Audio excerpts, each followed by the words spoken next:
Kabla ya taarifa hizi za ndani ambazo ni za siri tumezipata hapa Mbeya Tanzania, ikiwa wewe ni mgeni hauja subscribe katika channel yetu ya Tanzania ITV, na kuomba uchukue sekunde moja tu, bonyeza patoni ya subscribe, washa kengele ili kuendelea kupata taarifa hizi kila wakati.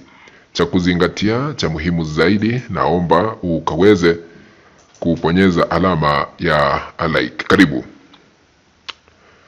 Rais Samia Suluhu Hassan azimia akiwa Ikulu baada ya kulaaniwa hadharani. Sasa hivi Tanzania haikaliki. Laana zimeweza kutumwa Ikulu kwa Samia Suluhu Hassan. Kuna askofu hapa Tanzania ambaye anaitwa Josephat Gwajima, alipokuwa anaendesha ibada kanisani. Ikumbukwe mtumishi huyu wa Mungu siku moja aliwahi kuwa mbunge. Sasa leo alipokuwa anaendelea na ibada kanisani, aliweza kutuma laana kwa Rais Samia Suluhu Hassan, huku akisema ya kwamba ikiwa Samia Suluhu Hassan ni mganga, ikiwa Samia Suluhu Hassan ni mchawi, Maulana akae katika kiti cha enzi aweze kumfyeka. Wakati alikuwa anaendelea na ibada kanisani, aliweza kutuma laana za ghafla katika Ikulu ya Tanzania Chamwino, ambapo Samia Suluhu Hassan anaendesha shughuli za uongozi. Akapokezwa laana kwamba aweze kuuawa ghafla kupitia nguvu za Mwenyezi Mungu. Swali ambalo tunajiuliza, kwa nini askofu huyu Josephat Gwajima anamlaani Samia Suluhu Hassan ili azimie akiwa Ikulu na kupoteza uhai wake? Sababu ya kwanza, Suluhu anadaiwa kuhusika katika mauaji ya 29 Oktoba mwaka jana, wakati kilichosemekana kwamba ni uchaguzi uliofanyika Tanzania. Baada ya Samia Suluhu Hassan kutumia nguvu zake za uongozi, aliweza kumzuia kiongozi wa Chama cha Maendeleo na Demokrasia nchini Tanzania, Tundu Lissu, asiwanie kiti cha urais. Kisha baadaye akamsukuma gerezani kwa miezi 11 sasa. Akamzuia Mpina wa ACT Wazalendo ili wasije wakawania kiti cha urais, kwa sababu aliona hawezi kufaulu katika kuteuliwa ama kuchaguliwa katika nafasi ya urais katika taifa la Tanzania. Kisha baadaye Watanzania walianza kuandamana hapa na pale, jambo bado liliweza kusababisha watu wengi kuuawa.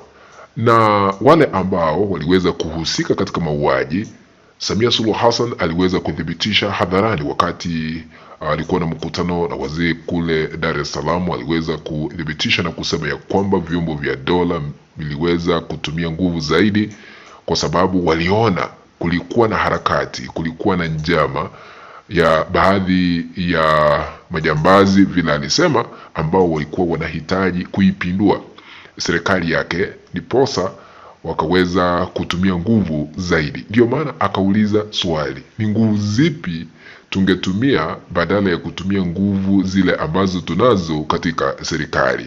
Inamaanisha kwamba yeye mwenyewe aliweza kudhibitisha waliohusika katika mauaji sio wengine ila tu ni jeshi la polisi, baada ya kutoa agizo kwao kwamba waweze kuwaua Watanzania. Jambo hili liliweza kuunda uadui mkubwa kwa Watanzania na Samia Suluhu Hassan. Na kufikia sasa Samia Suluhu Hassan anashitakiwa, ama kuna kesi ambayo iliweza kuwasilishwa katika mahakama ya kimataifa ya uhalifu ambayo ipo pale Uholanzi, ICC, na kesi hii itaanzishwa rasmi kwa sababu kuna uchunguzi ambao umeanzishwa tayari. Haya yote ndiyo yanaweza ama yaliweza kusababisha askofu Josephat Gwajima kutuma laana.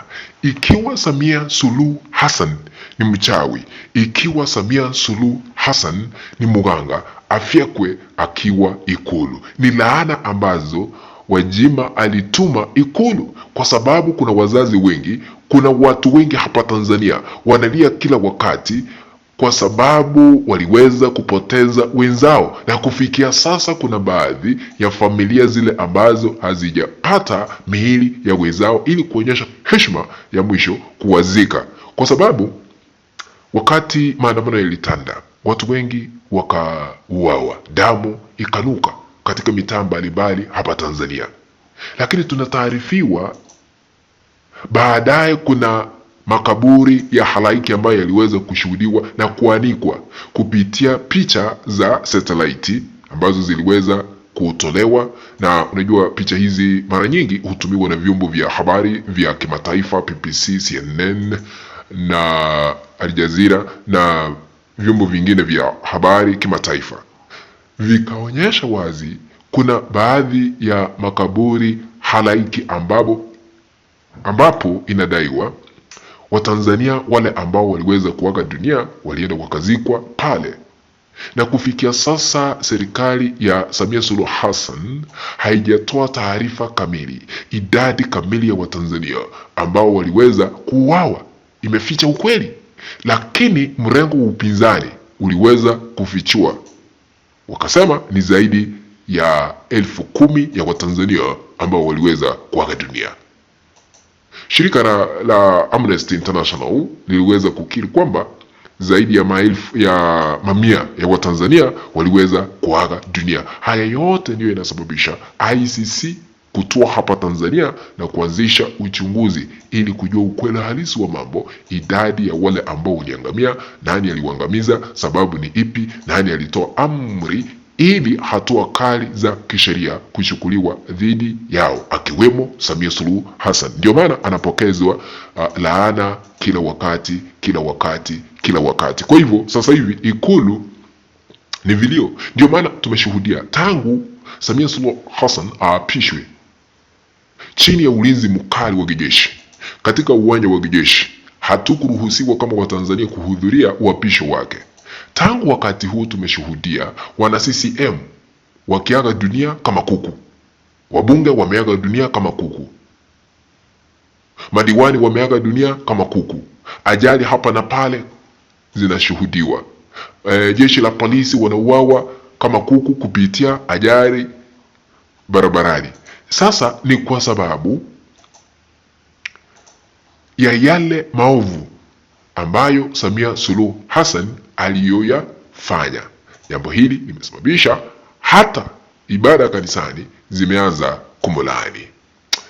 Naomba kutamatishia hapo, tukutane katika kanda ambayo nitaileta hapo baadaye. Lakini ikiwa hauja subscribe, chukua sekunde moja tu, bonyeza patoni ya subscribe, washa kengele ili kuendelea kupata taarifa kila wakati. Kwaheri kwa sasa.